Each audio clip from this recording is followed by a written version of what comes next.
இன்னைக்கு நம்ம பார்க்க போறது ஒரு சூப்பரான டேஸ்டான புதினா சட்னி தான் பார்க்க போறோம். புதினா சட்னி அப்படின்னாலே எல்லாருக்குமே ரொம்ப பிடிக்கும். அந்த வாசனையிலேயே பாத்தீங்கன்னா இட்லி தோசை ஒரு 2 சாப்பிட்றவங்க 2 தோசை இட்லியும் எக்ஸ்ட்ரா சாப்பிடுவாங்க. அந்த அளவுக்கு நல்ல டேஸ்டா சூப்பரா அந்த கலர் மாறாம நம்ம செஞ்சு கொடுக்கும் போது பிள்ளைங்கள்லாம் நல்லா விரும்பி சாப்பிடுவாங்க.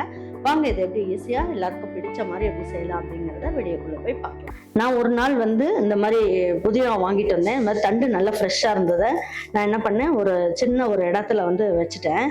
நல்லா மண் இருக்கிற இடத்துல வச்சிடவும் அது பார்த்தீங்கன்னா நல்லா பசன்னு சூப்பராக வந்துருச்சு பாருங்க. புதினா சும்மா அப்படி லேசாக அப்படி ஒரு கையில் ஒரு தொட்டுட்டோன்னு வைங்களா, அப்படி மணக்கும்.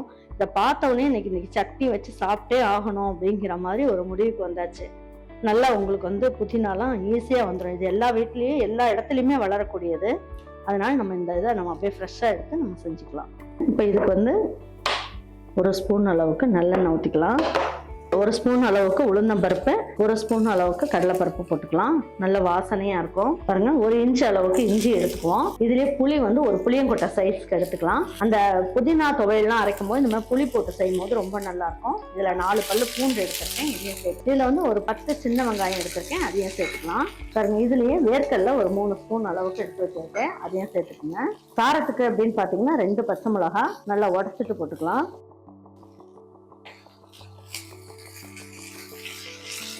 பாருங்க, இதுல கருவேப்பிலை நல்லா 2 இனுக்கு அளவுக்கு சேர்த்துக்குவோம்.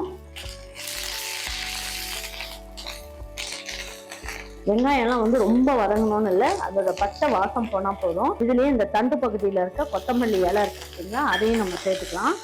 இது எல்லாமே உடம்புக்கு ரொம்ப நல்லதுன்றதுனால இப்படி சேர்த்து சட்னி அரைச்சி சாப்பிடும் போது ரொம்ப நல்லா இருக்கும். இதுல ஒரு 3 ஸ்பூன் அளவுக்கு தேங்காய் துருவல்,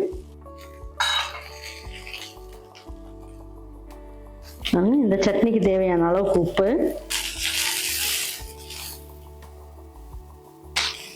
இதோட பச்சை மணம் மட்டும் போனா போதும். ரொம்ப நேரம் வதக்கணும்னு அவசியம் கிடையாது பாருங்க. இந்த மாதிரி வதக்கிட்டு நம்ம எடுத்து வச்சிருக்க இந்த புதினா எல்லாத்தையும் எடுத்து இதில் போட்டுடலாம்.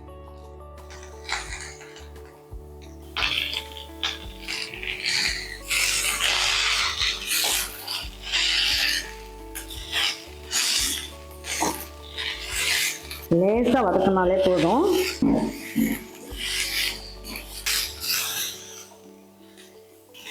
பாருங்க, இப்ப ஸ்டவ் ஆஃப் பண்ணிட்டு இந்த சூட்லயே வதக்கிக்கலாம்.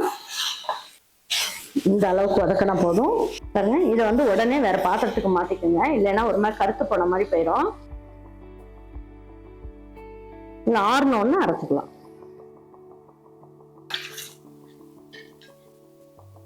பாருங்க, இதை பல்ஸ்ல போட்டு கொஞ்சமா தண்ணி ஊற்றி நல்லா அரைச்சிட்டு வந்துடலாம். இது கொஞ்ச நேரம் ஒரு 5 நிமிஷம் ஆறுனதுக்கு அப்புறம் அந்த மாதிரி செய்வோம். பாருங்க, எடுத்து பார்க்கலாம்.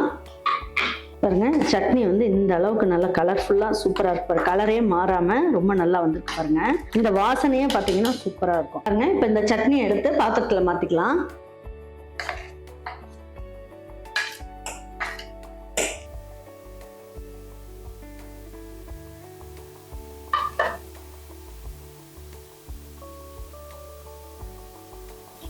பாருங்க, இந்த அளவுக்கு சட்னியை நல்லா தளர்வா வச்சுக்கோங்க. அப்பதான் எல்லாத்துக்குமே காம்பினேஷன் சூப்பரா இருக்கும்.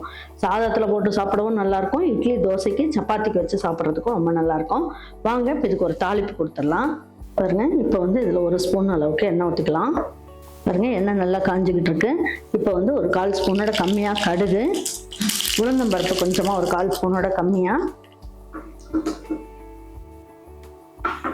ஸ்டவ் ஆஃப் பண்ணிடலாம். ஆஃப் பண்ணிட்டு கருவேப்பிலை போட்டு காஞ்ச மிளகாயை விதை இல்லாம போட்டுக்குங்க. இதையும் இதில் எடுத்து ஊற்றிடலாம். பாருங்க, சட்னி சூப்பரா வந்திருக்கு பாருங்க. நல்ல கலர்ஃபுல்லா சூப்பரா வந்திருக்கு. இது சாதத்துக்கும் போட்டு சாப்பிடலாம், இட்லி தோசை எல்லாத்துக்குமே நல்லா சாப்பிடலாம். கலரே மாறாம நல்ல ஜம்முன்னு வந்திருக்கு பாருங்க. அதாவது இந்த புதினா சட்னி நான் சொன்ன மெத்தட்ல அப்படியே செய்யுங்க, ரொம்ப நல்ல டேஸ்டா சூப்பரா இருக்கும். இதை நல்லா ஒரு 2 ஸ்பூன் போட்டு நல்லா ஒரு தட்டு நிறைய சாதம் வச்சுட்டு அதுல என்ன பண்ணணும், நல்லெண்ணெய் இல்லைன்னா நெய் போட்டு நல்லா பிணைஞ்சு சாப்பிடுங்க. தயிர் சாதத்துக்கெல்லாம் தொட்டுட்டு சாப்பிட்றதுக்கு சூப்பரா இருக்கும். அதுக்கப்புறமா இட்லி தோசைக்கும் ரொம்ப நல்லா இருக்கும். கண்டிப்பா நீங்க ட்ரை பண்ணுங்க. ட்ரை பண்ணி பார்த்துட்டு உங்க வீட்டில் இருக்க உங்களுக்கு பிடிச்சிருந்ததுன்னா லைக் பண்ணுங்க, ஷேர் பண்ணுங்க, சப்ஸ்கிரைப் பண்ணுங்க, மறந்துடாம கமெண்ட்ஸ் பண்ணுங்க. தேங்க்யூ ஃபார் வாட்சிங் ஈரோடு அம்மாச்சி சமையல். தேங்க்யூ.